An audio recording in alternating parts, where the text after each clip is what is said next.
ఎలా ఉన్నారు? నా పేరు రాముడు. కానీ మా శృంగారం మాస్టారు నా పేరు బండరాముడని పెట్టాడు.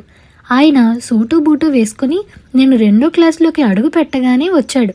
సరే మాస్టర్ గారు కదా అని నేను ఆయనకి గౌరవం ఇద్దాం అనుకున్నాను. కానీ ఆయన మహా కోపిష్టివాడిలా ఉన్నాడు. రాగానే క్లాసునంతా బెంచి ఎక్కించాడు. దీంతో కొందరు రౌడీ పిల్లకాయలు ఎక్కడి నుంచో నల్లుల్ని తెచ్చి మాస్టర్ బల్ల మీద పడేశారు. ఆ తర్వాత రోజు నేను చూస్తూ ఉండగా మాస్టర్ గారి మెడ పట్టీ మీద పోతంత నల్లి పాకుతూ కనిపించింది. దాన్ని పట్టుకుని తీసేద్దామని చప్పున వెళ్ళాను. అది బాగా నెత్తురు పోసుకుని ఉంది. వెంటనే నేను దాన్ని పట్టుకోవడంతో దాని నెత్తురు మాస్టర్ గారి తెల్లని చొక్కాపై చిమ్మింది.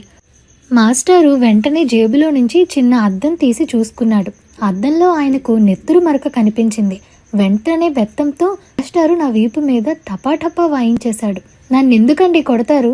నేను నల్లిని తీయబోయాను, కానీ మీ చొక్కా పాడు చేయాలన్న ఉద్దేశం నాకు లేదు అని గట్టిగా అన్నాను.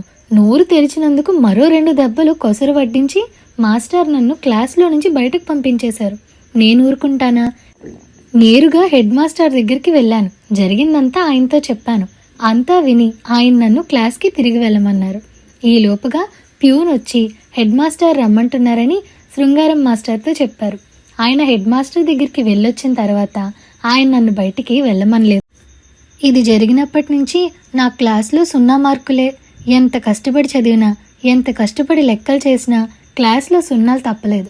మిగతా పిల్లలకి లెక్కల్లో 10కి 7, 8, 9 మార్కులు వచ్చేవి. నాకు మటుకు 0లే. లెక్కలు వాళ్ళు చేసినట్టే నేను చేసేవాడిని, కానీ మార్కులు మాత్రం వచ్చేవి కాదు. క్వార్టర్లీ పరీక్షల్లోనూ హాఫ్ ఇయర్లీ పరీక్షల్లో కూడా నేను తప్పాను. ఈ 2వ క్లాసు ఎలా పాస్ అవుతానో భగవంతుడా అని నాకు దిగులుగా ఉండేది. హాఫ్ ఇయర్లీ పరీక్షలు అయిపోయి తర్వాత డిసెంబర్ సెలవులు కూడా అయిపోయి మళ్ళీ బడి తెరిచారు. ఒకరోజు బడి గేటు దగ్గర కృష్ణుడు నిలబడి మరో పిల్లవాడితో, ఆ ఇంట్లో అమ్మాయిని చూసావా? ఆ పిల్ల శృంగారం మాస్టర్ని చూసి నవ్వుతుంది. వాళ్ళిద్దరికీ స్నేహం అని చెబుతున్నాడు. ఈ ముక్క నా చెవిన పడింది. ఆ రోజు మధ్యాహ్నమే శృంగారం మాస్టర్ నన్ను పిలిచి ఒక నీలం కవరు, ఒక తెల్ల కవరు ఇచ్చి, ఈ నీలం కవరు బడి ఎదురు మేడలో ఉండే ఆ అమ్మాయికి రహస్యంగా ఇవ్వు. ఈ పని సరిగ్గా చేశావంటే నీకు లడ్డూలు కొనిపెడతాను. ఈ తెల్ల కవరు హెడ్ మాస్టర్ గారికి ఇచ్చే. జాగ్రత్త, పొరపాటు చేస్తావేమో. తెల్ల కవర్లో సెలవు ఉత్తరం ఉంది, అది హెడ్ మాస్టర్ గారికి ఇవ్వు, పొరపాటు చేయకు. శృంగారం మాస్టర్ నా చేతికి దొరికాడు కదా అనుకున్నా. శృంగారం గారు ఇచ్చిన ఉత్తరాల్లో నీలం కవరు జాగ్రత్తగా హెడ్ మాస్టర్ గారికి ఇచ్చి తెల్ల కవరు మేడలో ఉన్న అమ్మాయికి అందచేశాను. ఆ రోజు సాయంత్రానికల్లా శృంగారం మాస్టారు హెడ్ మాస్టర్ గదిలో నిలబడే ఉన్నారు. మర్నాడు మాకు ఇంకో మాస్టర్ వచ్చారు.